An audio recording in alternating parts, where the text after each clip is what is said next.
la nourriture, ça.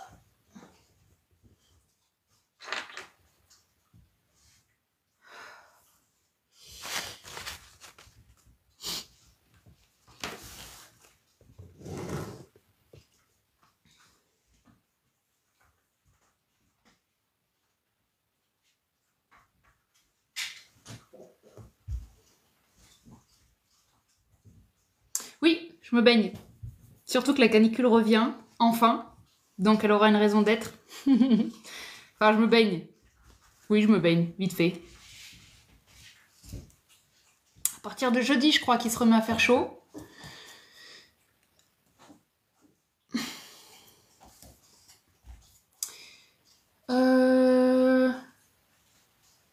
Oui, c'est bon.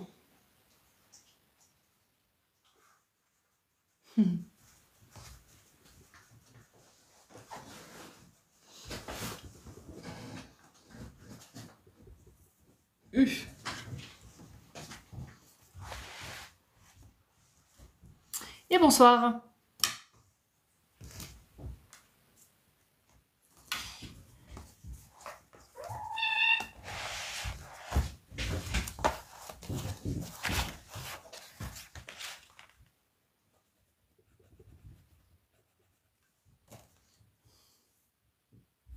Pourquoi il m'était vidéo avec la piscine? C'est gentil. C'était une période. Et coucou.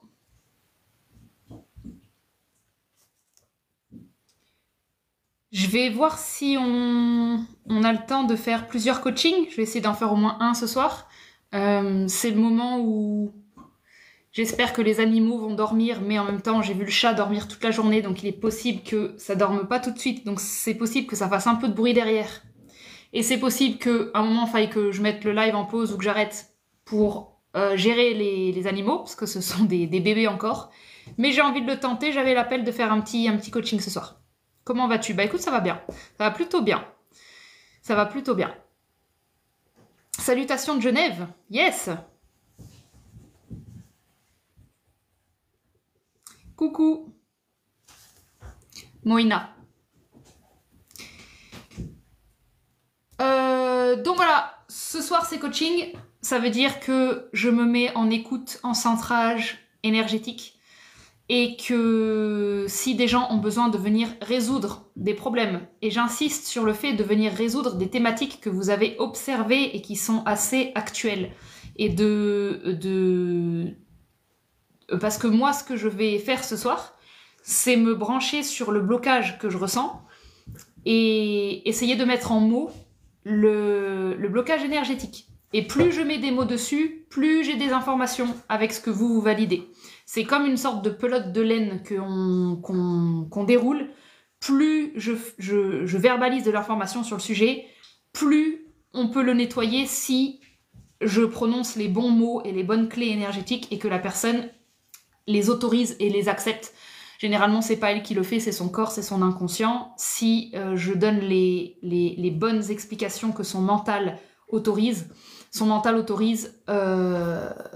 et ben on peut avancer comme ça. Donc généralement, dans les coachings, je tâtonne beaucoup. Parfois, je suis directement dessus. Parce que c'est facile pour moi de lire telle personne ou telle situation. Et il y a des jours, je galère. Et donc c'est avec un travail d'équipe qu'on y arrive. Et c'est ce qu'on va essayer de faire ce soir en live.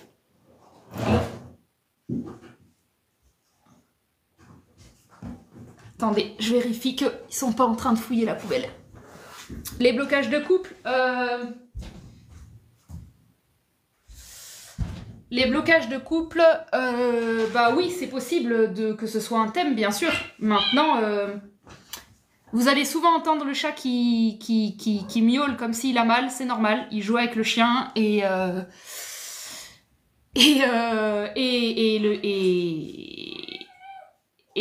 le chien mord un peu.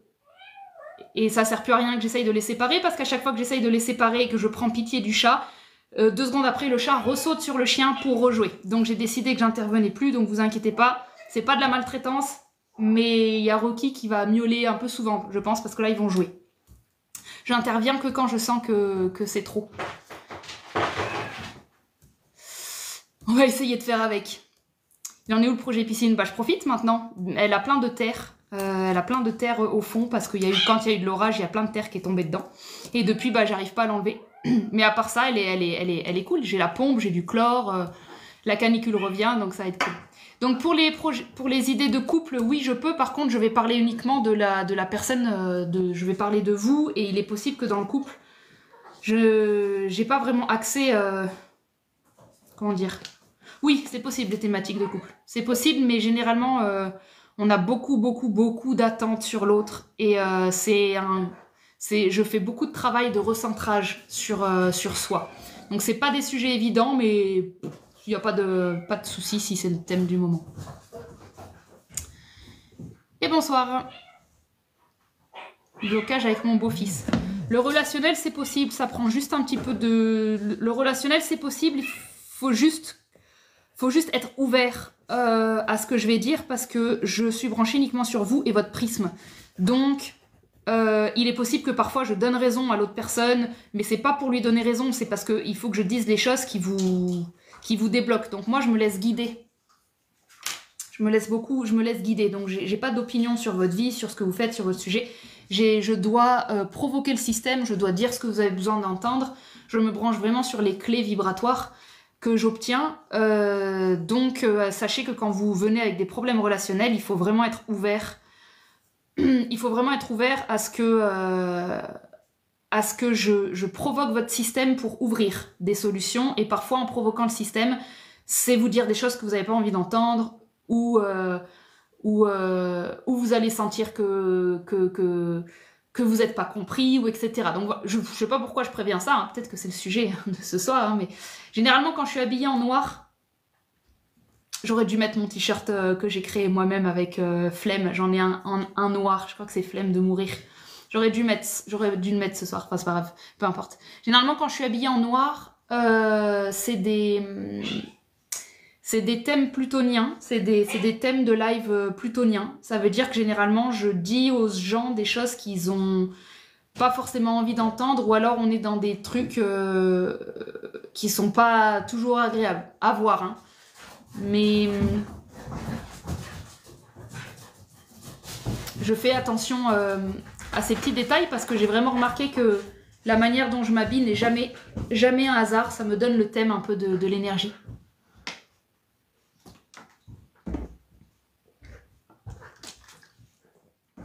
Mais généralement c'est puissant. Hein. Quand je suis habillée en noir, généralement il y a des bonnes libérations. Si les personnes sont ok, il y a des bonnes libérations.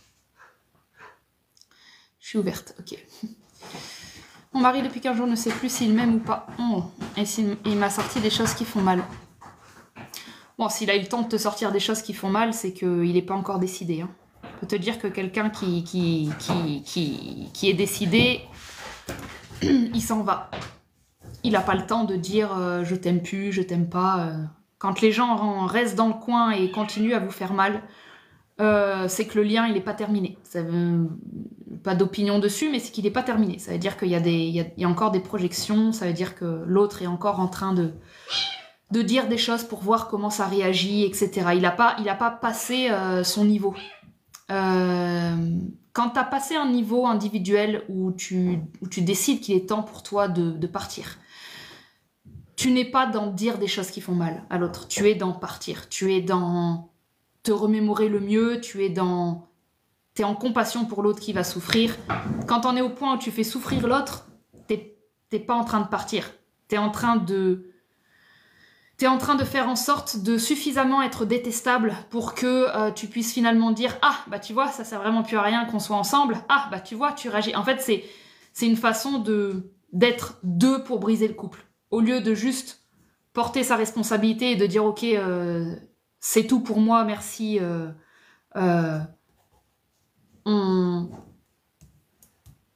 On célèbre ce qu'on a vécu et c'est la fin. » On provoque de manière à ce que ce soit pas sa faute à lui s'il part, entre guillemets. Tempête émotionnelle, ligne fine entre être perdu et se cacher. Ligne fine entre être perdu et se cacher.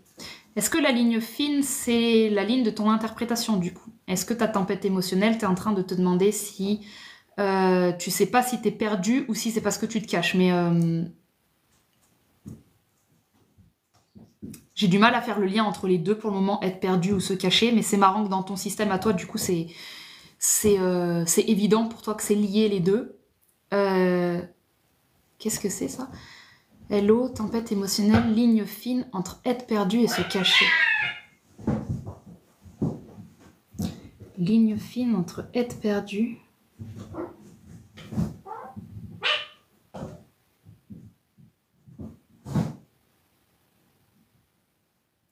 Pourquoi j'ai pas accès aux infos comme ça là?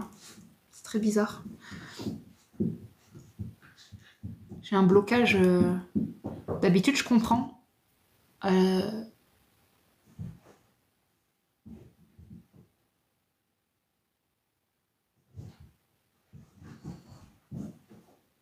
Je sais pas si c'est en lien avec ton système, mais du coup, il y a vraiment un immense... Ça doit être des mémoires qui sont posées dessus.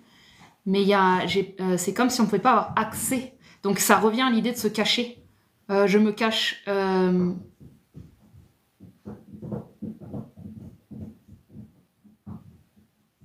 Non, j'ai un de ces blancs, c'est très bizarre. Généralement, quand je suis brouillée comme ça et que d'un coup, j'ai vraiment une porte qui est fermée, j'ai vraiment aucune information et je peux pas aller creuser, c'est qu'il y a un interdit qui est posé et...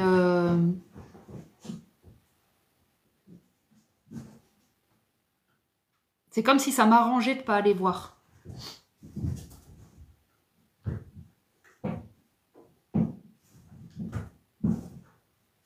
Il y a un truc qui bloque. Peut-être une peur de vulnérabilité ou un truc comme ça. Je sais pas, on va voir. Tu peux peut-être développer pour que je vois si ça débloque. Mais là, je sais pas pourquoi. Style, il y a 4 mois, j'ai fait une chirurgie bariatrique et il m'a dit que c'était peut-être trop. Bah, en fait, je vois pas l'intérêt de... Parmi tous les choix que tu as, tu utilises par exemple là, le miroir que je représente, tu utilises notre interaction pour me dire, tu vois, il m'a dit ça. Et là, pour moi, c'est la preuve que tu es exactement sur la même fréquence que lui. C'est normal qu'il puisse te blesser si, quand tu viens chercher de l'aide ici, tu n'es pas en train de trouver une solution. Tu es en train de chercher une validation. Tu es en train de dire, vous êtes d'accord que c'est quand même bien salaud de me dire ça. Vous êtes d'accord? Donc là, tu viens chercher du soutien. Là, tu viens chercher... ça parle de ton système. C'est pas un jugement. C'est juste... Moi, c'est comme ça que je découvre vos systèmes. Je regarde les choix que vous faites. À la millième de seconde, vous avez 30 000 choix possibles et je regarde celui que tu fais. Parmi tous les choix de venir parler de ta relation, tu décides de me donner plus de détails sur comment il t'a fait mal. Ça me montre que vous êtes vraiment en miroir. Il est en train de voir s'il peut te faire mal, tu es en train de voir... c'est évident pour moi, c'est comme des frères et sœurs sur ce plan-là. Je te pique, hey, maman, regarde, il m'a piqué, et on n'est pas sur comment résoudre le couple, on n'est pas sur qui suis-je, on n'est pas sur où est-ce qu'on en est, on n'est pas sur une maturité, on n'est pas sur le stade où le couple a la maturité de se poser les vraies questions. Là, pour le moment, je suis sur le stade du couple qui se chamaille et qui se teste. Donc, ça veut dire que j'ai pas encore deux entités qui s'aiment suffisamment. Vous avez tous les deux des failles où vous vous sentez mis à nu par l'autre, où vous vous sentez en infériorité par quelque chose. Vous êtes encore en dominant-dominé et on n'a pas encore un travail d'équipe. Donc c'est normal qu'on travaille, que vous soyez en train de travailler des difficultés.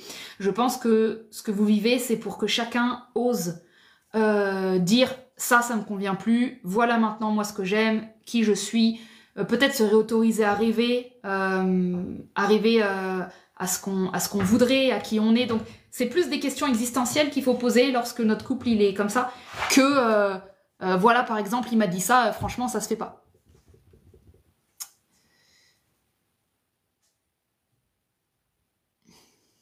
écrase la tête du chat. Ouais, franchement, oui. C'est plutôt être perdu, je ne sais. Et ne pas avoir de mouvement, j'arrive pas à l'expliquer. Bah, je l'ai capté, le truc de pas avoir de mouvement. C'était complètement... j'ai eu un blocage. Alors, c'est plutôt être perdu et ne pas avoir de mouvement. Ouais, ouais, mais j'ai l'impression qu'il y a une mémoire sur le sujet parce que j'ai l'impression que c'est... Si t'as envie de monter en live pour qu'on check, pour qu'on vérifie ça, parce que j'ai l'impression qu'il y a un truc à dégager, parce que là, j'ai toujours pas d'infos. Donc, je sais pas pourquoi. J'ai des bouffées de chaleur, 41 ans, ça m'inquiète. Je ne veux pas que ça m'arrive, pas encore. Tu veux pas que quoi t'arrive? La ménopause?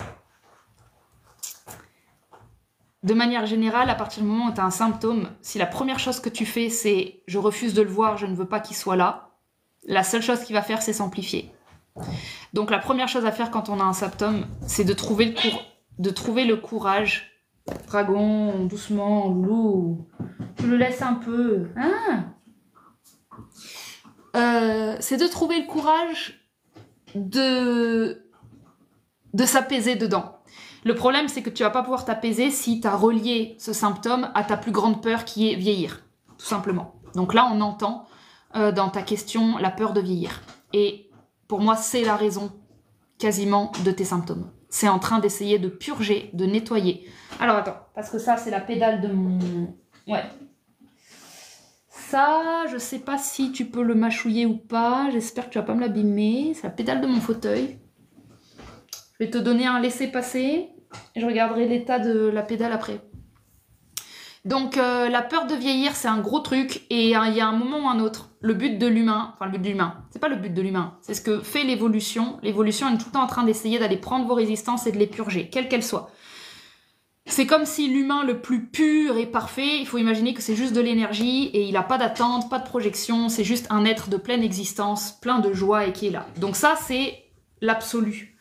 La santé, c'est comme si c'était un phénomène qui tendait vers l'absolu. La santé, c'est comme si c'était un mouvement de régénération et de circulation constante qui est programmé vers l'évolution pour atteindre un état qui est « je suis un être d'existence fait de joie et je n'ai ni d'attente sur quoi que ce soit, ni de peur, ni d'espoir, je suis juste là au présent ». Je donne cette image absolue pour qu'on comprenne vraiment que n'importe quel souci de santé, c'est comme si c'était ce flux évolutif qui rencontrait une résistance. Et parfois, on a l'impression que ça n'a rien à voir. Non, mais oui, ok, j'ai un peu peur de vieillir, mais non, ça n'a rien à voir avec mes problèmes de montée de chaleur, etc. On a du mal à faire du lien entre des petites pensées toutes simples, parce que tout le monde les a, parce que c'est normal, parce que tous les humains ont peur de vieillir, donc ça pourrait quand même pas être ça le problème. Et en fait, à force de banaliser nos peurs, on a peur de mourir, on a peur de finir seul, on a peur de pas être en couple, on a peur on a peur de plein de choses. Et à force de banaliser ça, on ne fait plus les liens avec la santé. Or, la santé, ce n'est que ça. Ce n'est que en lien avec des croyances. Même des gens qui naissent avec des malformations et des problèmes, même ça, ce n'est qu'une continuité ADN de lignée familiale et de lignée ancestrale qui avait des pensées. Donc, c'est pas une question de faute ou de culpabilité, on s'en fout, c'est pas la faute à qui, c'est pas est-ce qu'on aurait pu l'éviter, c'est quand on en prend conscience, il est temps de prendre la responsabilité de nos croyances. Donc, l'idée, c'est que en t'apaisant à l'idée de vieillir et tout ce que ça comporte, dans l'idée de vieillir, il n'y a pas que l'idée de mourir, hein. Il y a l'idée de je suis plus une femme fraîche, je suis plus baisable, aucun homme me veut, etc. Tu peux aller chercher toutes les croyances qu'il y a derrière. Quand tu t'apaises là-dedans et que tu arrives à t'imaginer seule, que tu arrives à t'imaginer vieille, croulante, que tu arrives à t'imaginer ton corps en train de se dégrader, quand d'abord tu arrives à aller là-dedans et que tu mets dessus une énergie positive, c'est-à-dire que tu transformes avec ton imagination, ouais, bah peut-être que finalement je pourrais être croulante et jolie, peut-être que j'ai pas besoin d'être un vieux crouton aussi, peut-être qu'en fait je peux imaginer avoir une vieillesse qui est super dynamique, j'en sais rien. En fait, jusqu'à quel point ce que j'imagine et ce que je veux, c'est réalisable à partir du moment où il n'y a pas de peur. Il y a des choses qu'on ne précise pas dans cette idée de manifestation, quand on dit oui, on crée notre réalité et tout, c'est bien joli, on crée notre réalité, mais On crée notre réalité depuis l'état de notre corps. Et ça, c'est quelque chose qui est vraiment pas assez précisé dans le New Age spirituel et qu'on vous dit de manifester et qu'apparemment simplement penser à quelque chose, ça le manifeste. Non, c'est pas penser à quelque chose qui le manifeste, c'est votre état vibratoire qui manifeste les choses. Donc si dans votre corps c'est blindé de peur, vous avez beau vous faire croire que oui, ok, je veux bien vieillir, si c'est je veux bien vieillir parce que j'ai peur de mourir, parce que j'ai peur de votre état vibratoire, c'est ce que vous manifesterez. Donc l'idée, c'est utiliser l'imagination pour changer nos pensées avec le corps. C'est-à-dire que si j'imagine que je peux avoir une belle vieillesse, il va falloir que j'en prenne la direction. Donc il y a l'action. L'action fait complètement partie du processus de transformation. La manifestation ne fonctionne absolument pas avec juste des mantras positifs. La manifestation, c'est de l'action. C'est qui je suis à chaque instant, c'est mon action, c'est le plan le plus concret possible. La manifestation est extrêmement liée au plan de l'action, et l'action est liée au plan des pensées. Donc, tu vois, je te réponds quand même de manière très très loin par rapport à une simple phrase qui est juste « j'ai des bouffées de chaleur ». La capacité que j'ai à aller très loin ce soir parce que je suis en noir et que du coup je travaille du Pluton et que du coup je travaille des plans inconscients où on n'a pas envie d'aller, on retrouve la peur de la vieillesse. Et ça, bah, tu peux aller voir du côté de ta mère, tu peux aller voir du côté de ta maman et dans tous les cas, à toi de voir que plus tu vas travailler ça, plus ton corps va prendre la direction de dire non, ok, vieillir, je dois... coûte que coûte, ça doit être un objectif, je dois trouver le moyen d'aimer ce processus, c'est pas juste l'accepter, c'est d'y mettre de l'amour. Bah tu verras que ton corps, il va te proposer des choses, ta guidance va te proposer des choses pour te mettre à jour. Pour te dire, ah, ça y est, elle a enfin compris que le processus de vieillissement peut être un truc cool.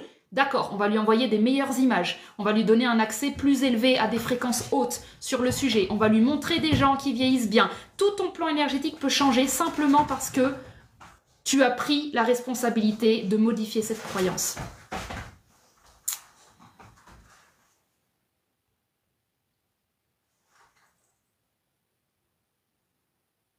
Comment arriver à débloquer le système qui n'a pas d'estime de soi? C'est drôlement formulé.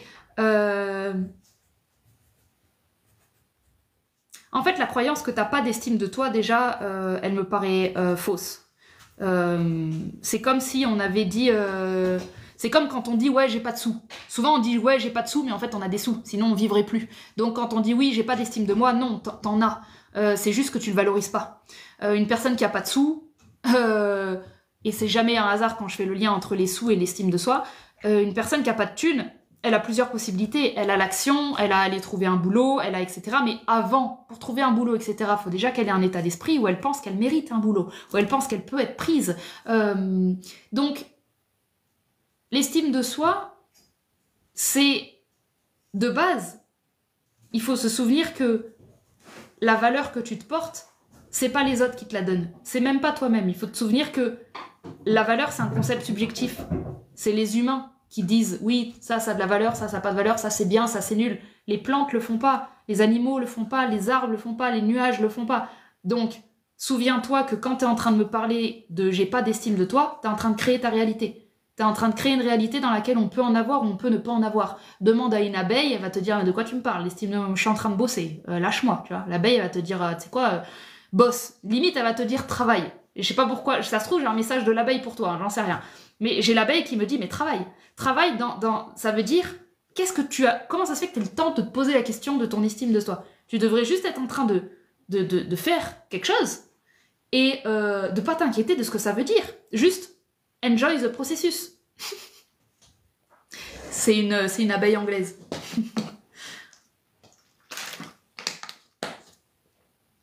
Donc attention aux questions comme ça, dans lesquelles vous laissez sous-entendre que l'humanité elle a de l'estime de soi, mais vous en avez pas.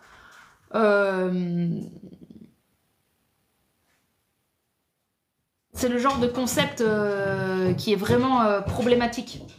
Quand on se met à penser qu'on a quelque chose ou qu'on n'en a pas, de base, ça veut dire qu'on a un système cérébral qui réfléchit en termes de plein ou de manque. C'est-à-dire soit j'ai quelque chose, soit je l'ai pas. Et le fait de réfléchir les choses avec de la matière comme ça, avec de la possession, c'est qu'on se croit encore être un être mortel. C'est qu'on se pense encore être un humain qui a des trucs ou qui a pas des trucs. Le processus spirituel, c'est de comprendre que l'être humain n'est pas quelque chose qui possède ou qui possède pas. L'être humain, c'est être humain. C'est être humain. Donc l'estime de soi, c'est quasiment un concept inventé à cause du désamour. Si tu ne te poses pas la question d'avoir de la valeur ou pas, ça disparaît de ta réalité. Si tu ne te poses plus jamais la question d'avoir de l'estime de toi ou pas, ça disparaît de ta réalité. Maintenant, je veux bien comprendre qu'il y a des comportements que tu aimerais bien changer, parce que, par exemple, je sais pas, il y a des moments où tu dis pas ce que tu penses, ou tu peux te laisser marcher sur les pieds. Mais alors, rectifie des comportements. N'essaye pas de rectifier toi. C'est pas toi le problème. Et c'est vraiment important d'entendre ça. Hein. Karine, c'est vraiment très important que tu entendes ça. C'est pas Karine le problème. Et je pense que ta mère t'a fait penser que c'était toi le problème. Et je pense que ça, c'est quelque chose qui est intéressant de nettoyer ce soir. Ce n'est pas Karine le problème et ce ne sera jamais Karine le problème. Tu ne manques pas d'estime de toi. Tu attends d'être estimé par ta mère et ça ne viendra pas. Donc tu es en manque chronique parce que tu l'attends d'un point de vue extérieur. Quand tu comprends que le jeu qu'elle a placé est un jeu illusoire et que ça n'existe pas, ce concept n'existe pas, tu es libre. Tu es libre. Et ensuite, tu peux rectifier des comportements qui sont « Ah, bah je vais plus mettre d'importance sur ma parole, je vais plus me montrer. » Rectifie des comportements, ne rectifie pas Karine. Et ça, quand je dis ça, c'est la définition de l'estime de soi. Ce qui fait que moi, j'ai une estime de moi, c'est que quand je me trompe, ou quand je sais pas, ou quand je vis quelque chose de négatif, je rectifie le programme. Je parle de moi en tant que programme. Je rectifie mes programmes. Je laisse Clémentine tranquille. Ça fait une éternité, ça fait plusieurs années que Clémentine, je lui ai foutu la paix. Quand je te dis que je lui ai foutu la paix, c'est que ça fait des années que je me suis pas cherché des noises, en fait. Et je suis posée dans ma vie. J'ai un système nerveux qui est plutôt posé. Et je pense que c'est parce que au quotidien, je ne me touche plus. Je ne touche pas à Clémentine. En fait, c'est simple, pour moi, Clémentine, elle est parfaite. C'est peut-être bizarre pour vous d'entendre ça, mais je le pense. Pour moi, Clémentine, elle est parfaite. C'est un être... j'ai rien à y toucher. En fait, il faut que j'apprenne d'elle. C'est comme si c'était une sorte de gros noyau ADN, et plus j'apprends à lui laisser de la place, plus elle me montre qui elle est. Elle se dévoile au fur et à mesure. Moi, tout ce que j'ai à faire, c'est à pas la charger de mes projections. C'est à pas lui mettre des couches de... T'es comme ci, t'es comme ça. Je vous le dis très très souvent en live, mais n'ayez pas d'opinion. N'ayez pas d'opinion sur vous et n'ayez pas d'opinion sur les autres. C'est le meilleur moyen de regarder quelque chose à l'état pur et de le laisser grandir comme vous laisseriez grandir une plante. Donc, chez moi, il n'y a pas d'estime de moi ou pas d'estime de moi. Il y a juste foutre la paix à Clémentine. Par contre, je l'ajuste.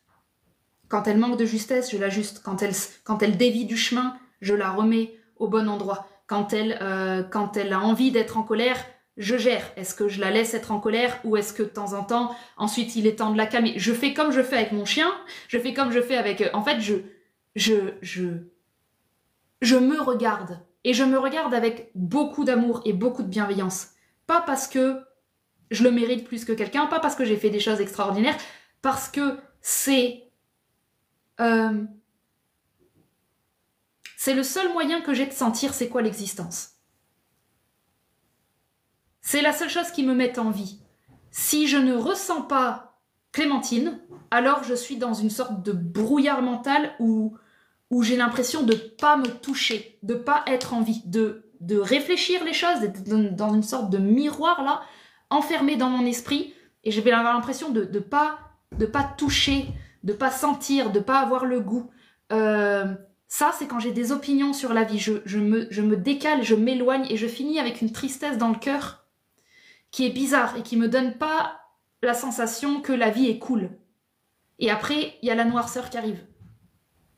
Donc, le seul moyen que j'ai de rester de manière la plus constante possible dans une forme de joie, malgré des choses négatives qui peuvent m'arriver, mais de rester dans une forme d'amour,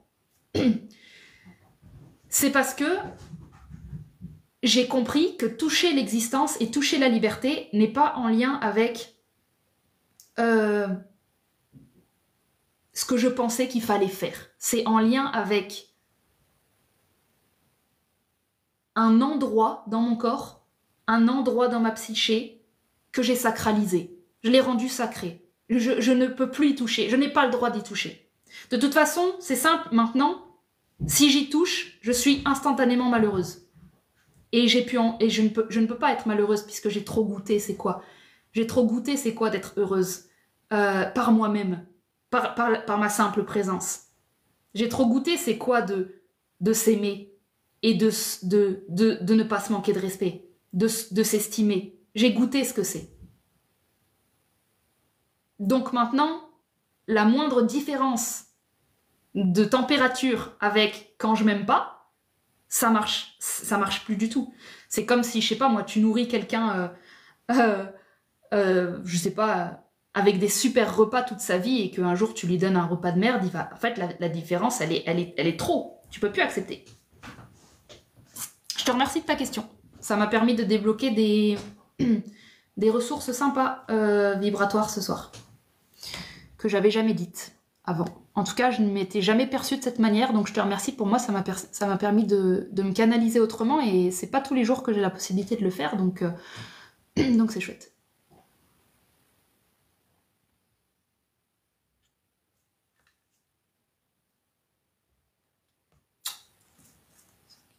Okay.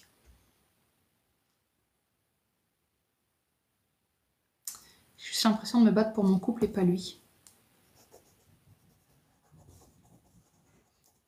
C'est bizarre de se battre pour son couple. C'est bizarre la formulation. J'ai l'impression de me battre pour mon couple. Pourquoi déjà il faut se battre? Et puis pourquoi pour un couple? Pour garder un couple, c'est quoi un couple? C'est une entité? C'est un souvenir? C'est une fonction? C'est quelque chose qui... Je comprends mentalement ce que ça veut dire, mais je décortique ce...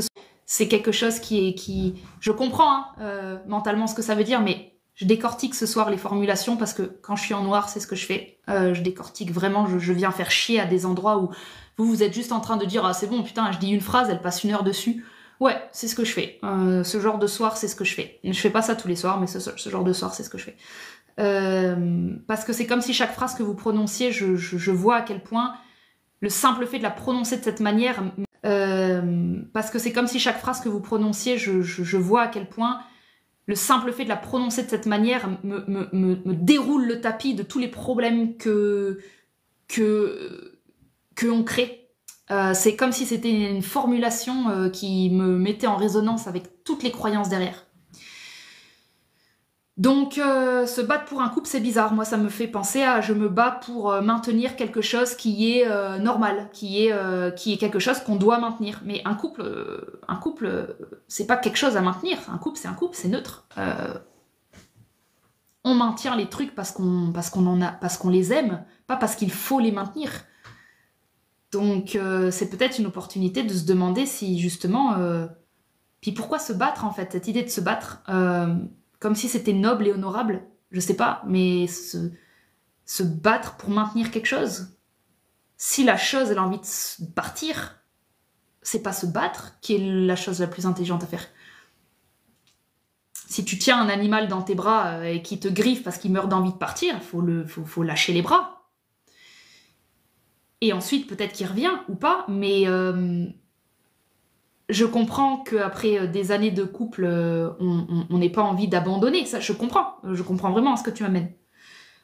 Mais la formulation me parle de toi. La formulation me parle de ta conception de la réalité. Quand les choses s'en vont, il faut que je me batte pour les garder. Non, non. Si ta maman, elle est sur son lit d'hôpital et que c'est son dernier jour, on se bat pas pour la conserver. On la laisse partir. On laisse partir les défunts, on laisse partir les gens qui veulent partir.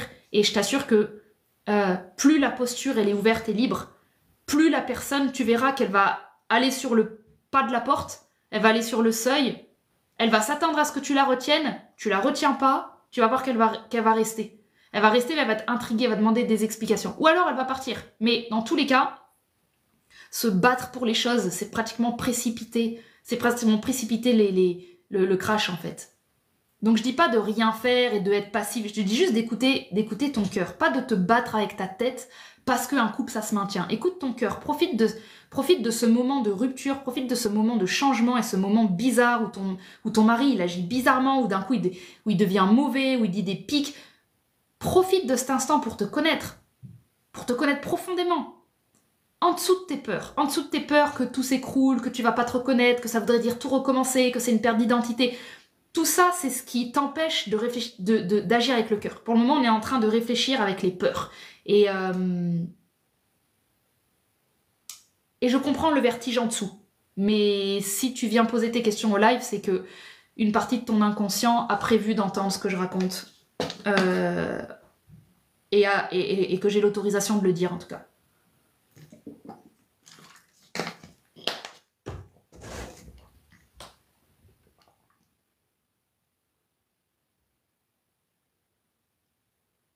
Il ne veut pas communiquer, il faut que je le pousse pour qu'il me parle. Ouais, bah t'as la croyance de devoir pousser, de te voir te battre, t'as la croyance de... Tu te vois comme une guerrière qui va te sauver ton couple, et je pense que c'est une façon que tu as de te voir. Et donc tu perpétues ce schéma. Tu perpétues ce schéma d'être la sauveuse de ce qui est cassé. Peut-être que tu as des parents divorcés et que tu as eu l'impression de pouvoir les sauver, ou que t'as pas fait assez, ou qu'on n'a pas fait assez pour les sauver. J'ai l'impression que tu essayes de réparer quelque chose, mais en dessous de toutes ces mémoires, il faut vraiment te demander ce que tu veux avec le cœur.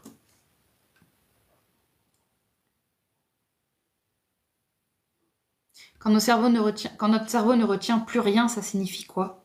Bah, qu'il en a ras le cul de ce que tu lui fais retenir, que ce que tu lui fais retenir ne sert à rien, qu'il a envie d'aller sous les tropiques et d'aller boire des cocktails Malibu, et que le commandant de bord lui fait faire des tâches inutiles et qu'il ne comprend pas le sens. Voilà. Quand le cerveau ne retient plus rien, c'est qu'il comprend vraiment plus l'intérêt des informations qu'on lui fait entrer, ça manque de cohérence, c'est pas aligné au corps. Donc on retient plus quand en gros c'est comme si le cerveau il jette le tablier parce que la direction est pas bonne. C'est comme quand tu arrêtes ton boulot au restaurant, tu redonnes le tablier parce que le chef, la cuisine, c'est n'importe quoi. La direction ne donne plus des bons ordres. Et la direction, c'est toi. Ça veut dire, c'est ton ego. Ça veut dire que ton ego, il donne des ordres avec l'ego et pas avec le cœur.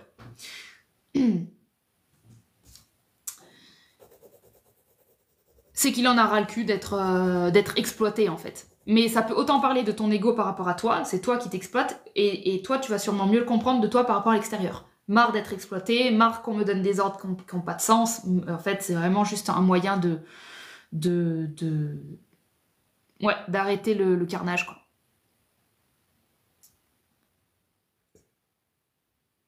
On fait comment pour enlever l'anxiété? Bah déjà, arrêtez d'écrire en majuscule toutes tes questions, parce que ça m'angoisse. Donc je pense que l'anxiété, déjà, elle est dans tes phrases majuscules. Et on n'enlève pas l'anxiété. Moi, il me faut, là, moi, c'est bon. Ça fait 5 ans que je suis sur les réseaux sociaux et que je répète les mêmes choses. Faut arrêter ce genre de questions.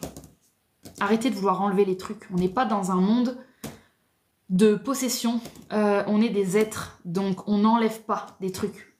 On est de la fréquence. Il n'y a pas de... Les mots enlevés et supprimés, c'est quand vous avez vraiment un rapport à la matière encore trop dense.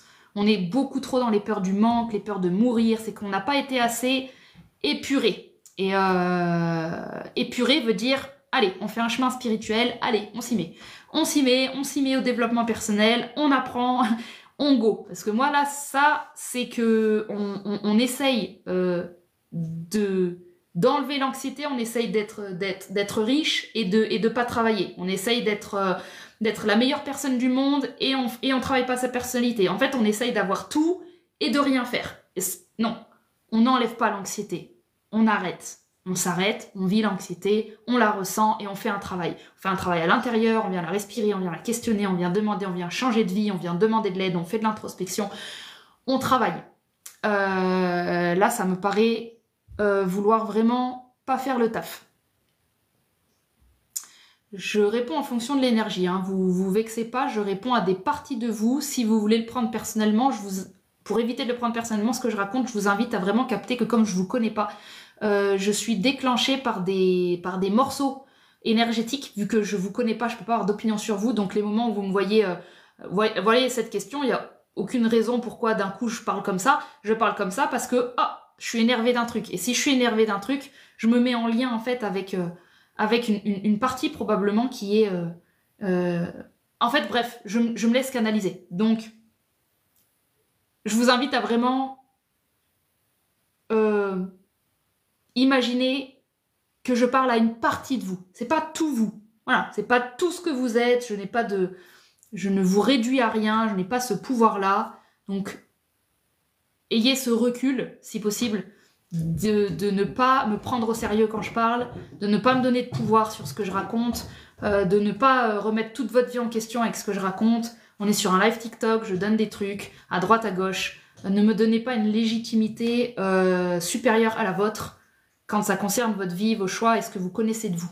Je parle à des phrases, donc ce n'est que vibratoire, ce n'est que énergétique. Et si ça vous parle pas ce que je raconte, si vous aimez pas le ton que j'emploie, si vous n'êtes pas en phase avec qui je suis ce soir, parce que je suis différente d'un soir à l'autre, vous écoutez votre corps. Si vous avez l'appel de rester, c'est que vous aimez ce type de provocation parce que ça vient vous bouger. Si vous n'aimez pas, c'est que c'est pas cuit ou que, peu importe, vous écoutez. Et c'est important pour moi de préciser ça c'est comme si je grattais à nouveau un nouveau cycle d'autorisation pour ce qui va suivre derrière. Je réassure les autorisations à pouvoir débloquer des choses chez vous. Et c'est vous qui donnez les autorisations que ça bouge ou pas. Je fais beaucoup de cauchemars depuis petite. Explication, y aurait-il une explication Ouais, beaucoup de cauchemars depuis petite. Ouais, je pense qu'il y a une sensibilité à l'astral et que ça peut se travailler. Je pense que ça peut se travailler. Enfin, moi, je sais que si je faisais beaucoup de cauchemars, instinctivement, j'ai envie de dire travailler l'alimentation. C'est la première chose qui me vient. J'ai l'impression que beaucoup de cauchemars, c'est beaucoup de toxicité la nuit qui essaye de s'épurer. Je prendrais des jus de légumes. Je mangerais beaucoup de fruits. J'irai un peu me détoxifier d'une manière ou d'une autre, avec un peu d'activité. Et s'il y a des endroits où j'ai des peurs, je m'amuserai à aller m'apaiser dans ces peurs. Je sais pas, j'ai l'impression que c'est comme une faille énergétique qui est installée depuis une éternité. Voilà, c'est normal, on fait des cauchemars parce que c'est normal. C'est normal d'avoir cette croyance, ou c'est normal d'avoir peur, ou ça peut être juste un truc un peu spirituel, du genre une sensibilité à ce royaume-là des esprits. Et jusqu'à quel point, justement, ça te met en lien avec une forme de fantastique, de spiritualité. Peut-être que ton être, ton ego, il est en mode non, j'ai pas envie de fermer parce que c'est un peu de la magie finalement, les cauchemars. Ça me donne une identité aussi. Donc à toi de voir si t'es vraiment dérangé par ça. Et je suis pas sûre que tu le sois. J'ai l'impression que t'es habitué. J'ai presque l'impression que c'est pas tant un problème que ça. Et que c'est presque ton côté un petit peu magique à toi. Je suis pas sûre qu'il y ait une volonté réelle de le transformer. Donc à toi de te poser vraiment la question si c'est quelque chose qui arrange ton système, qui bénéficie à ton ego inconsciemment. À voir si tu vois des bénéfices. Si tu vois vraiment 0 bénéfice, demande à ta guidance comment entamer un chemin pour guérir et cicatriser le tuyau énergétique qui est ouvert et qui fait que tu fais trop de cauchemars. Et donc, tu auras tout un chemin à faire dessus. Si tu sens que tu n'as pas un grand chemin à faire dessus, c'est que ça te dérange pas tant que ça et que tu pourrais peut-être l'exploiter pour, je sais pas moi, t'entraîner à faire des rêves lucides. Demandez à votre guidance quoi faire de vos informations, en fait. C'est ça l'intérêt de l'introspection, c'est que vous avez vraiment une guidance. Si vous posez les bonnes questions avec une immense honnêteté et vraiment une grande sincérité avec votre être, que vous essayez vraiment de voir à quel point... Partez du principe que vous essayez partez du principe que vous dites pas toute la vérité. Essayez de partir du principe que, de base, vous êtes en train d'essayer de vous mentir. Pour voir si quand vous posez des questions, vérifiez. Est-ce que là, je suis en train de me mentir? Juste, cette question-là, elle est extrêmement puissante. Hein. Est-ce que je suis complètement honnête avec moi-même? Le moment où vous posez cette question, vous avez soit un blocage dans le corps, comme une sorte de grosse densité au niveau de l'estomac, un truc qui dit hop, hop, hop, hop, vas-y, ouais, tu saoules avec ta question, passe. Vous allez sentir, est-ce que je suis vraiment honnête avec moi-même sur ce sujet-là? Normalement, enfin moi je sais que quand je pose cette question, j'ai un lien direct avec mon estomac, et je vois s'il est totalement clair, en mode non, mais oui, on est complètement honnête sur ce sujet, ou je sens comme un truc qui dit ouais, honnête. Ouais, honnête, mais en gros, viens pas regarder. Et c'est assez désagréable de devoir dire, ok, partons du principe que si je dois avoir la vérité, ça peut bouger des choses. Ça peut bouger mon identité, ça peut bouger mon mode de vie. Et là, vous allez sentir des trucs qui bougent dans votre corps. Le moment où vous êtes ok, parce que c'est bien mignon de dire, allez, il faut que je sois honnête avec moi-même. Et c'est bien mignon d'essayer de faire une introspection en voulant être honnête. Mais c'est pas une question de volonté mentale, c'est une question de fréquence, toujours pareil, c'est une question du corps. L'imagination seule ne marche pas sans vos sensations du corps. Donc si vous voulez vous poser la question de est-ce que je suis honnête, faites-le avec le corps. Et vous verrez que vouloir être honnête, c'est aussi accepter que dans l'ouverture de l'information, ça chamboule la vie. Et ça chamboule la vie, généralement, vous verrez que derrière, ça chamboule pas tant que ça. C'est plus une porte vibratoire qui s'ouvre, dans laquelle on remet tout en question et ça fait peur. Très souvent, c'est juste ouvrir la porte, qui est déjà un super nettoyage d'énergie. Derrière, il n'y a pas de violence dans le changement. Si vous avez une croyance qu'il y a de la violence dans le changement, vous vivrez ça. Si vous êtes ok de demander à ce que les choses soient douces et gentilles et adaptées à votre rythme, mais que vous êtes ok que ça change, mais que ce soit adapté à votre rythme et fait par votre divinité, il n'y aura pas de violence dans le changement, ou en tout cas ce ne sera pas vécu avec de la violence. Donc à vous de prendre en charge, quand vous voulez vous demander si vous êtes honnête, à vous de prendre en charge tout ça. Vous voyez, tous les niveaux qu'il y a. Le niveau avec le corps, le niveau avec accepter le changement, le niveau avec le bide, le niveau avec demander de la douceur, s'assurer qu'on ne va pas chambouler notre vie d'un coup, mais qu'on est ok, qu'il y ait quand même peut-être un peu du chamboulement. Tout ça, ça fait travailler l'estomac quand vous parlez à vous-même, quand vous imaginez des choses. Soyez en lien avec votre estomac, avec vos tripes, avec vos viscères, avec l'endroit viscéral. C'est là où il y a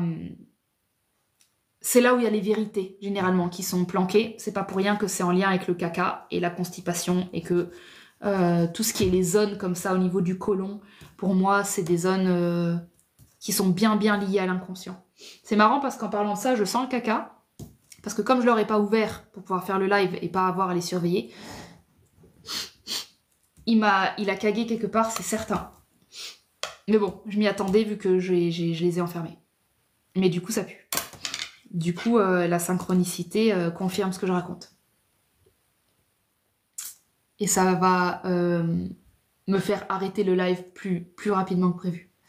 Peut-on switcher de réalité lorsqu'on accepte d'avoir une maladie et que les examens disent non?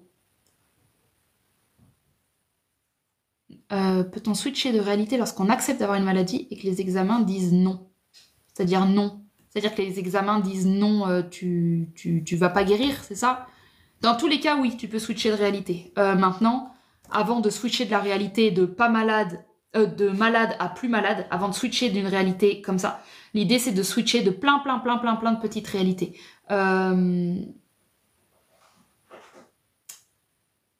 Les examens médicaux ne font que vous révéler l'état d'une situation à l'instant T. La seconde où l'examen médical est fait, il vous révèle l'état actuel de vos croyances et l'état actuel de votre chemin. Il n'est pas... À aucun moment, les examens médicaux ne vous parlent de votre futur.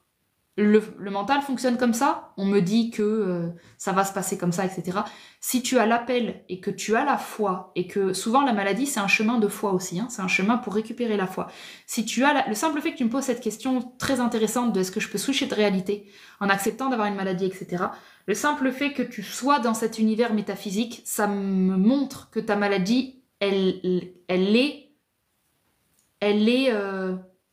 constructive de ce chemin de foi. Donc, j'ai presque envie de te dire que bien sûr que tu peux switcher de réalité et que c'est un entraînement à te le prouver, que tant que t'en es pas sûr, c'est que tu vas switcher entre je suis sûr, pas sûr, sûr, pas sûr, et la réalité des examens médicaux va te montrer ce doute. Ça va te montrer les failles dans la foi. Et la foi, c'est pas juste un truc à nouveau avec mon imagination. La foi, c'est j'habite une fréquence dans laquelle je sais que peu importe ce qui m'arrive, ça m'arrive pour que j'apprenne des choses. Donc la foi, c'est pas juste je vais guérir, je vais guérir, je vais guérir. La foi, c'est la compréhension que ce que je suis en train de vivre n'est pas un hasard, que c'est le résultat de quelque chose, qu'il y a des logiques en dessous, et que ce n'est pas de la magie, mais que c'est de la réalité. C'est-à-dire que si je prie juste tous les soirs, je veux guérir, je veux guérir, je veux guérir, et que j'ai la peur au ventre, et je comprends, hein, y a une idée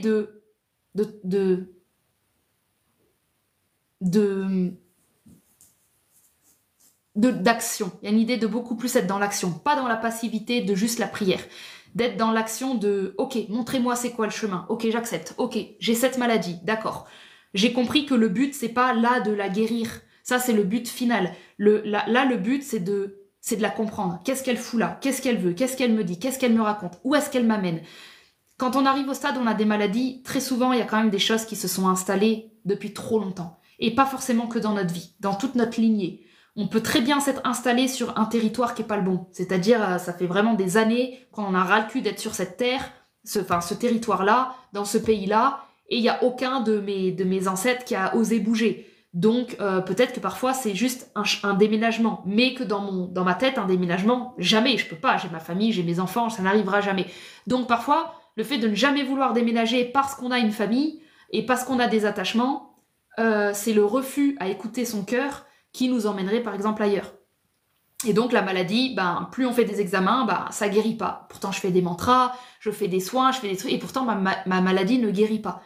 Quand la maladie ne guérit pas, il faut aller oser taper dans des choses qu'on n'ose pas taper, parce que c'est tout le principe. La maladie ne guérit pas, c'est qu'on n'est pas sur les bonnes croyances, c'est qu'on n'est pas au bon endroit, on creuse pas au bon endroit, ou pas de la bonne façon.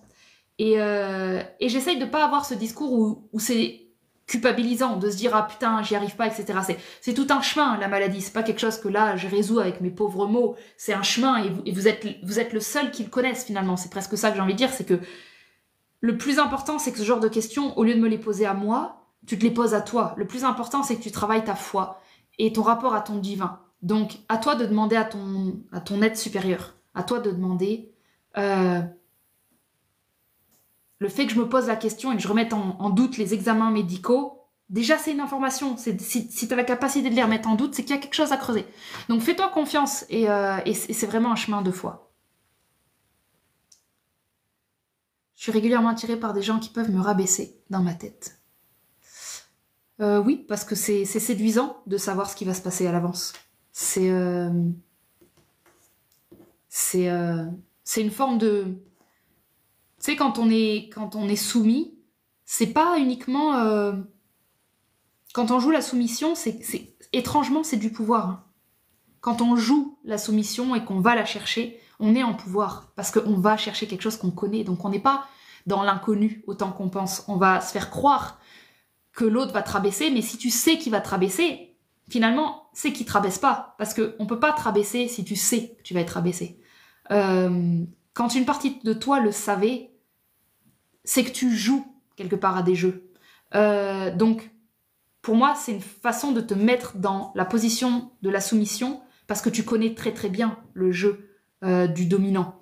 Et je pense qu'une partie de toi porte de la dominance et tu en as peur. Et c'est pour ça que tu choisis la soumission. En tout cas, c'est ce que m'invoque ton système. Ça sort comme ça. Un autre jour, je dis autre chose, mais là, ça sort comme ça. Donc, j'ai l'impression qu'il y a des jeux de pouvoir et que on irait beaucoup plus... serait bien d'aller assumer la soumise en toi, de manière générale. Quitte à aller te faire rabaisser, va le faire avec une posture stable. Je sais pas comment expliquer. Juste une idée d'aller assumer, en fait. D'aller assumer le jeu que tu joues avec ça. Putain, ça sent le caca, c'est horrible. Pour la perte de sens de l'existence, le fait de ne plus ressentir le plaisir, la joie, ouais, là on est... là j'ai envie de te dire, on arrive au point où ça va être juste une décision, quoi. Ah, ça sert à rien de partir. Quand tu m'amènes au point où tu es en train de me dire pas de sens de l'existence, j'ai plus de joie, tu es en train de me dire je suis allée à l'endroit le plus loin pour me prouver que bah il y a bel et bien un endroit où il n'y a pas de joie. Oui, bah d'accord, bah voilà, tu le sais, il y a un endroit où il n'y a pas de joie. Ok, on fait quoi avec? Maintenant, on fait quoi? Tu peux faire tout ce que tu veux. Tu peux rester là, tu peux décider que tu fais demi-tour, tu peux décider de demander... Si tu veux, c'est un endroit où je peux pas t'amener de l'aide parce que quand on va dans ces endroits, c'est comme si c'était une façon pour l'être de refuser l'aide. C'est comme si c'était une façon de à nouveau toucher un pouvoir. Quand tu es à un endroit où on peut plus t'aider, parce que peu importe ce qu'on va t'amener, tu vas dire oui, mais de toute façon, il n'y a pas de sens dans l'existence. Donc, quoi que je t'amène, tu es en train de me dire il n'y a pas de plaisir, il n'y a pas de joie. Donc, il y a comme une volonté pour le moment dans le système d'aller explorer c'est quoi l'absence de joie et de plaisir. Donc, c'est une forme de défense des attentes extérieures. Comme si avoir de la joie ou de plaisir, ça allait être tellement réquisitionné par l'extérieur, ça allait te donner trop de pouvoir, ça allait... Si d'un coup tu deviens quelqu'un de solaire et que t'aimes la vie, c'est comme si t'allais plus te reconnaître. C'est comme si... Bref, j'ai envie de te dire, t'es un endroit de plein pouvoir. Quand on est au fin fond du trou comme ça, on a les pleins pouvoirs, t'as toutes les cartes en main. C'est pas tu te fais croire que machin, c'est non, là t'es dans le game du master. Voilà, là t'es allé au game du master. C'est comme si tu jouais au diable. Dieu, ça m'intéresse pas, tout le monde a pris cette carte, c'est trop facile, c'est trop banal. Moi, je préfère jouer le méchant des Disney. Bah, y a pas de souci. Mais c'est un choix. T'arrives à l'endroit dans ta vie où tu devrais normalement être capable de regarder que c'est un choix. On n'arrive pas à cet endroit où tu es dans ce plein regard absolu de l'existence n'a pas de sens, il n'y a pas de joie, il n'y a pas de plaisir. On n'arrive pas à ce point-là sans pouvoir. Normalement, tu es en haut d'une montagne, tu es en haut d'un ravin, et normalement, tu dois pouvoir commencer à sentir soit je saute pas. Ça veut dire soit j'ai le pouvoir de vivre, soit j'ai le pouvoir de pas vivre. Tu dois commencer à pouvoir sentir le sens de l'existence, justement. Qui est, ben en fait, il n'y en a pas. C'est-à-dire, tu es libre. Je pense que ce qui te rend fou, c'est ta liberté. Je pense que c'est le fait que tu cherches ta liberté et que tu en arrives en haut de ce ravin où il n'y a plus personne et que tu es en mode, ok, ben en fait, tout le monde s'en fout si je saute.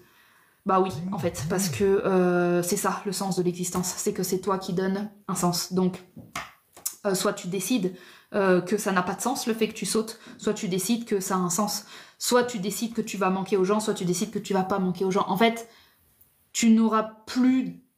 À cet endroit, il n'y a plus de place pour se demander qu'est-ce que l'extérieur en pense. C'est un endroit de plein pouvoir. À nouveau, je le répète, c'est un endroit où tu es seul avec toi-même et tu te poses les bonnes questions. Et tu te poses les bonnes questions et surtout, en fait, c'est pas des bonnes questions, tu te poses des questions, ensuite tu fais des choix. Tu fais le choix de sauter ou tu fais pas le choix de sauter. Et tu fais le choix de donner un sens à rester sur Terre ou pas. Et normalement, l'endroit que je décris, si t'es vraiment à l'endroit que tu m'as décrit, tu devrais commencer à avoir des réponses. Si t'as pas de réponse, c'est que t'es pas vraiment à l'endroit que tu m'as décrit. C'est que t'es pas vraiment à cet endroit-là. T'es dans un endroit où t'es encore en train de jouer avec ces concepts. Je sais pas si c'est très clair, c'est pas très clair pour moi. En tout cas, dans l'énergie que j'ai, je sais pas vraiment dire où t'es.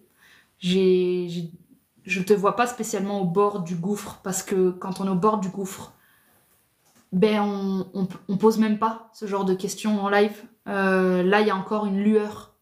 Il y a encore une lueur d'interagir avec l'autre, il y a encore quelque chose. Donc, peut-être que tu es en train de jouer tout ça pour que les membres de ta famille te foutent la paix. J'ai l'impression que tu es plus en train de jouer tout ça. Quand je dis jouer, c'est pas négatif, hein, c'est pas péjoratif. Hein, c'est que l'inconscient, quand il joue, c'est justement de la joie. Le jeu, c'est la joie. C'est qu'il n'y a pas encore vraiment... C'est qu'on est en train de prendre un état presque pour faire sens dans la sphère familiale. Si je suis le déprimé de ma famille, ma vie a un sens parce que tout le monde me connaît comme ça. Si je suis à cette place-là, c'est bon, ma mère reste en vie si moi je déprime. Parce que si je suis heureux ou heureuse, elle va pas bien. Voilà, je me demande si tu es pas en train de jouer une place parce que tu t'autorises pas à tout simplement avoir la place du frère ou de la sœur qui lui va bien. Voilà, qu'est-ce que ça ferait si d'un coup tu tires la carte et que tu t'imagines être celui qui va bien? Ah oui, bah d'un coup, mais ouais, mais ça change toute la dynamique familiale. Ouais, bah oui. Voilà, donc on en a... Voilà, je bouge de l'énergie, hein, je sais pas ce que je raconte, moi, hein, vous faites ce que vous voulez avec ça. Hein.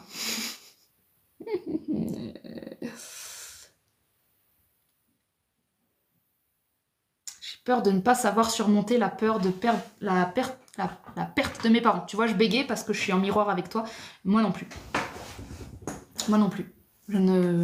J'ai peur de ne pas pouvoir surmonter la perte de mes parents. Moi non plus. Donc écoute, on verra. Le temps nous le dira.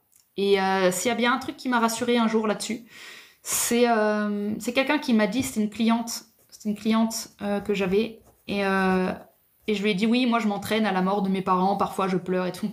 Et elle a rigolé avec un sourire un peu doux, mais elle s'est gentiment... elle a eu vraiment ce sourire de la sagesse, je m'en souviendrai vraiment toute ma vie. Elle m'a dit, mais tu sais, qui tu es maintenant n'aura rien à voir avec qui tu seras quand tu les perdras.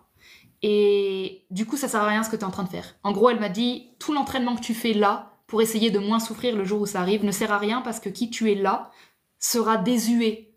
Elle a pris son exemple personnel, elle a dit, moi, quand j'avais ton âge, si je les avais perdus, ça m'aurait détruit. Mais en fait, je vois bien qu'il y a tout un processus de la vie qui est intelligent. En tout cas, c'est comme ça. Elle me l'a pas dit comme ça, mais moi, je l'ai interprété comme ça. C'est qu'il y a un processus qui te permet de voir tes parents vieillir et tout. Et elle m'a dit, voilà, en gros, ça faisait des années qu'elle prenait soin de sa mère.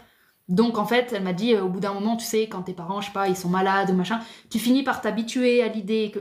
Et un jour, en fait, c'est comme si, quand ils meurent, c'est une sorte de continuité aux 10 dernières années où la qualité de vie, elle était plus basse. C'est comme si là, le fait de m'entraîner à, ouais, ok, les perdre, ouais, mais c'est traumatisant parce que là, ils sont en bonne santé, je suis en bonne santé, donc imaginer une mort dans tout ça, c'est compliqué. Et du coup, c'est inutile parce que ça ne se passera pas comme ça. Et du coup, il y a plus une idée où elle m'a dit, profite, au lieu d'avoir... Enfin, en gros, ça m'a beaucoup aidé de me dire, en fait, il n'y a rien que je peux faire. Il n'y a rien que je peux faire, donc la seule chose que je peux faire, c'est prendre la vie à la seconde où elle est, et de pas me projeter, et de faire confiance aussi à la vie que elle a compris dans mon système que ça pouvait être traumatique pour moi. Et du coup, j'ai la foi, et j'ai la foi parce que je le demande, parce que je le programme, parce que je l'ai conscientisé. Donc, pour moi, quand on conscientise des choses, on a plus accès au divin. On va plus vivre des choses de manière jolie. De manière moins traumatique. C'est vraiment ce que permet la conscience. Hein. Je veux dire, à quoi sert la conscience, à quoi ça sert de faire tout ce qu'on fait là? Le live, à quoi ça sert de conscientiser les choses? Bah à ça en fait. À ce que le divin entre dans la matrice et rende les choses moins traumatiques. Pour moi, ça sert à ça. Donc j'ai la foi que leur disparition soit faite proprement et programmée de manière à ce que pendant des années, mon système nerveux comprenne de plus en plus ce qui va se passer pour que le jour où ça se passe, ce soit un prolongement naturel pour moi. C'est ce que je me souhaite et comme j'en ai la conscience, c'est ce que j'espère avoir cette influence maintenant. Maintenant, voilà. En attendant, je vis. En tout cas, c'est quelque chose qui m'a fait du bien. C'est vraiment l'idée que fais confiance au fait que c'est pris en charge. Et plus t'es ok, plus t'es apaisé en fait dans ton présent. C'est ça qui est intéressant, c'est que plus t'es apaisé avec ce concept de perdre. C'est pas être apaisé avec l'idée de perdre. Plus t'es apaisé avec la compréhension que ton rôle, c'est juste d'être qui tu es et que ça peut aider les parents, que ça peut aider le processus moins traumatisant de la mort. Plus t'es ok avec ça,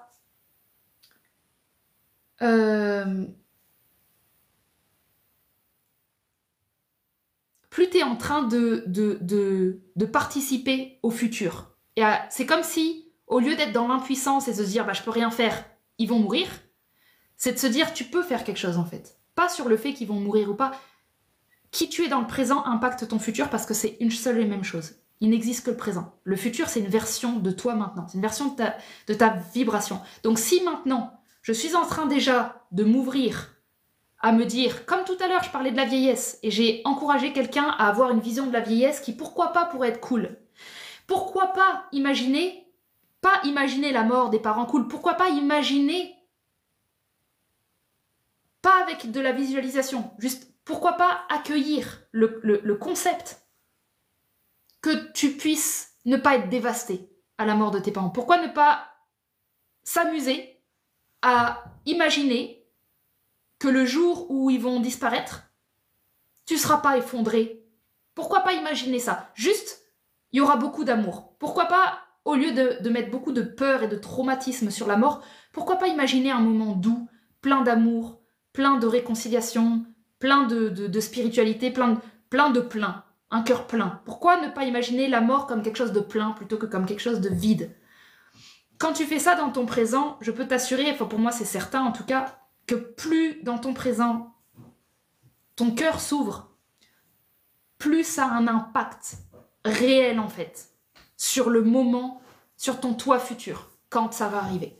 Voilà, c'est la seule chose que je peux te transmettre et c'est la seule chose que moi j'ai compris, en tout cas vis-à-vis de ce sujet. Voilà. Merci, sans save. Alors je descends parce que ça fait un bout de temps que... Waouh, merci, marre d'être exploité par la famille, exactement. Ah, cool. Je suis contente que ça tu le vois. Clavier de Montel qui a tendance à écrire en majuscule. Purée, je suis vraiment loin du coup dans vos réponses. Ben oui, j'ai pris, ben oui, tu m'étonnes. Je fais l'étonner. La meuf, elle a pris 1 heure pour chaque question, donc c'est normal que je sois loin.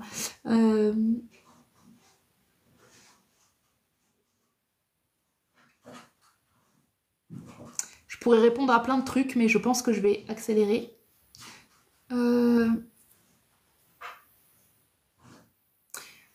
Si tu te sens piégé dans une situation, Cindy, imagine que tu veux être piégé dedans. Imagine que si tu te sens piégé, essaye de comprendre que ça t'arrange d'être piégé, c'est que tu peux pas fuir et que t'es contente de pas pouvoir fuir parce que tu aimerais fuir, mais il y a une partie de toi qui dit je suis bien contente qu'on m'empêche de fuir parce que je vais du coup peut-être avoir la légitimité de du coup sortir les griffes ou de sortir mon bélier. Il y a une idée d'animal peureux, je vois ça en fait, j'ai l'image d'un animal qui est terrifié, comme un écureuil par exemple, et c'est comme si le fait qu'il soit dans une cage, imaginons il est enfermé pendant 2 jours, quand on ouvre la cage, il te saute au visage et d'un coup il te griffe et il sort toute sa rage et il sort c'est plus un animal mignon, d'un coup c'est un animal qui te crève un œil, tu vois. Et c'est comme si le fait que cet animal il était piégé, c'était pour sortir ses tripes. Donc je pense que quand on est piégé dans une situation, c'est qu'on a autorisé d'être piégé. Si on a autorisé d'être piégé, c'est parce qu'on a envie d'un coup de pouce pour avoir le droit de sortir les griffes. Et c'est une opportunité d'évolution que on est obligé d'aller jusqu'à s'enfermer avec 2 écureuils dans une cage. On est obligé d'aller au combat pour avoir le droit de sortir quelque chose. Je sais pas, c'est ça qui me vient.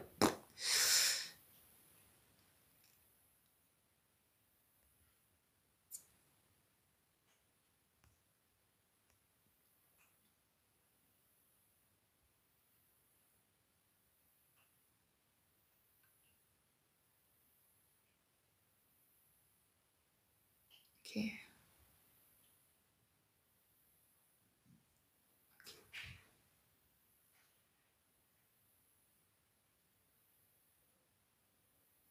Ok.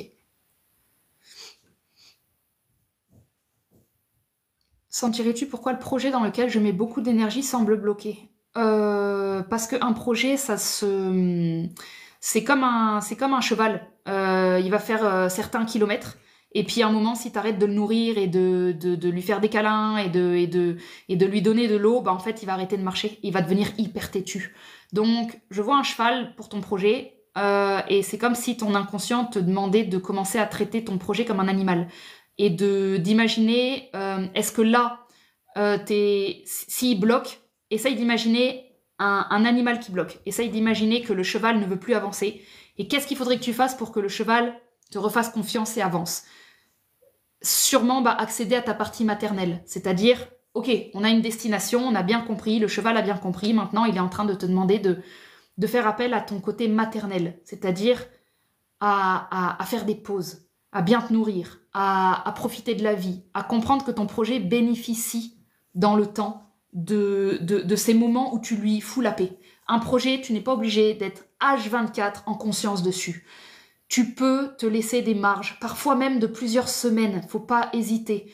Si tu te fais confiance que ce projet il est dans le long terme et que tu as le temps, si tu te fais confiance de ça, fais-toi aussi confiance que tu peux te donner largement des vacances et oublier ce projet de temps en temps pour qu'il soit en train de maturer en arrière-plan et de se construire un peu tout seul. C'est comme si là, c'était un peu une ado qui était en train de te dire putain, t'es tout le temps sur mon dos, fous-moi la paix, quoi. Laisse-moi me développer aussi dans mon propre sommeil. Laisse-le grandir, en fait, ton projet. Fais-lui un peu confiance pour grandir dans les moments où justement tu n'y prêtes pas attention et d'un coup, paf, il va te donner une nouvelle idée, une nouvelle direction. Fous-lui la paix, fous-toi la paix.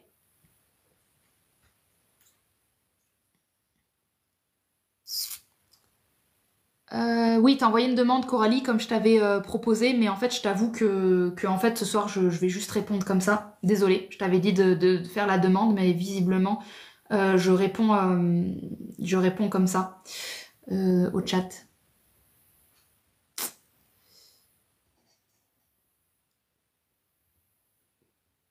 Voilà, je republierai ce... Voilà, j'arrive au bout. Très bien, ok. J'arrive à la fin. Oui, mon Rocky. Alors, je... pipi. Pipi.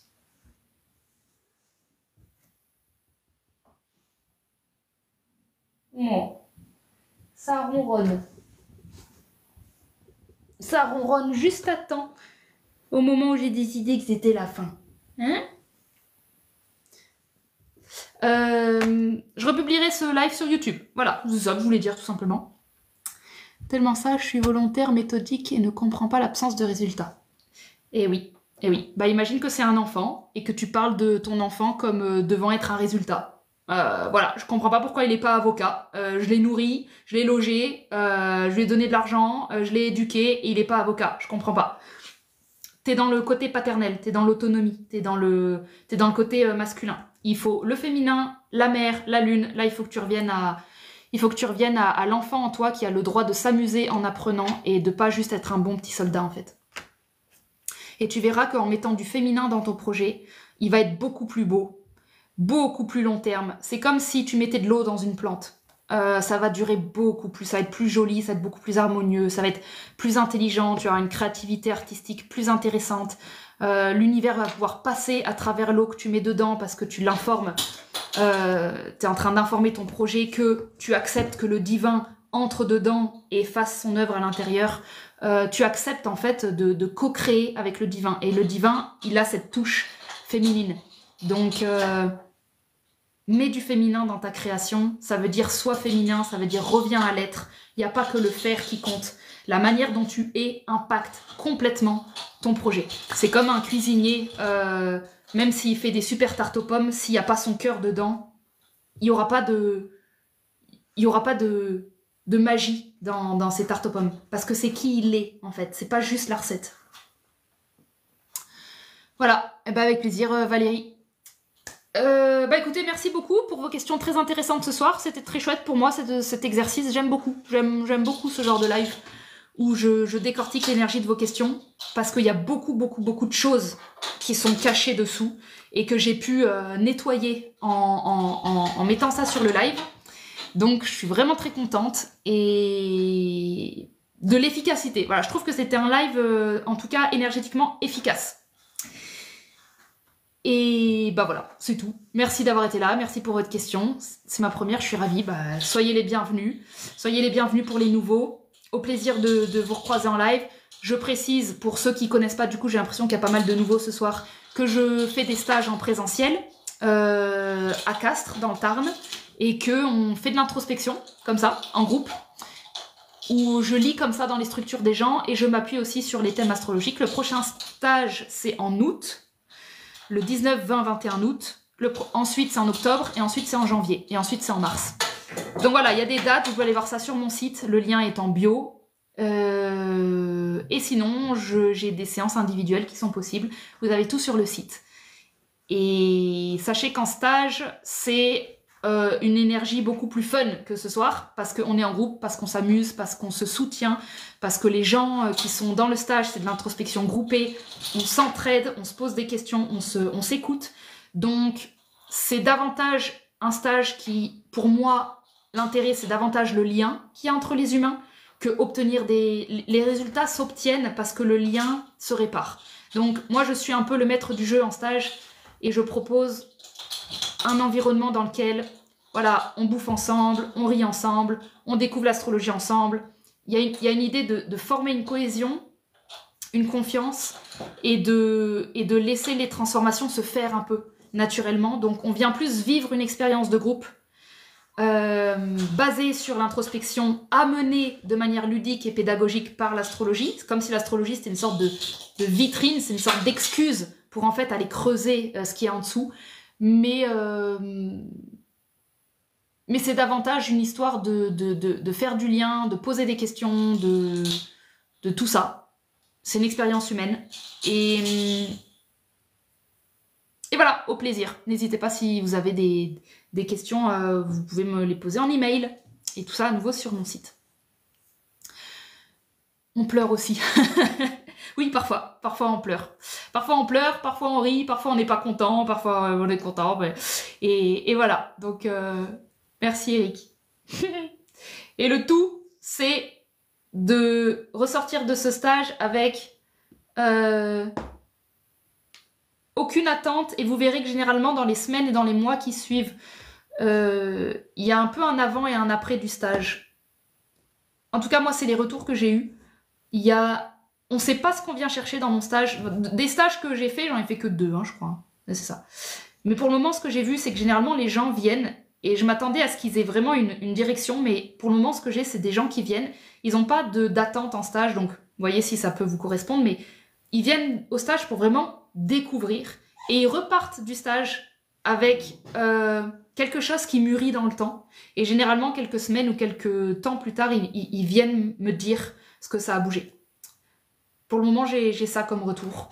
Et ça, ce qui est intéressant, le fait que ça se passe comme ça, c'est que ça veut dire que ce qui bouge va vraiment durer dans le temps. Parce que quand vous êtes capable de plusieurs semaines après ou mois après commencer à me parler en termes de depuis le stage, voilà ce qui se passe, c'est que les changements sont bien ancrés et sont durables dans le temps.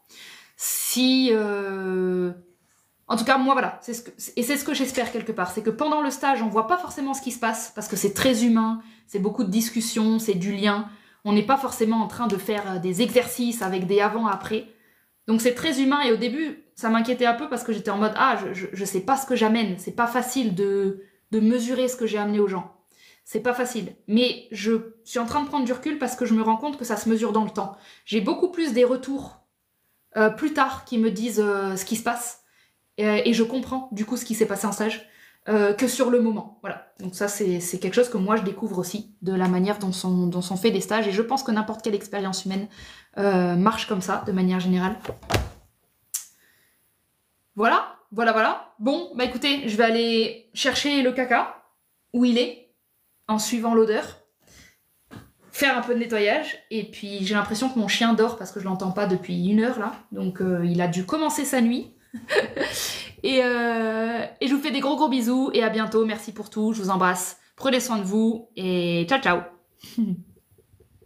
Belle soirée à tout le monde aussi. Ciao.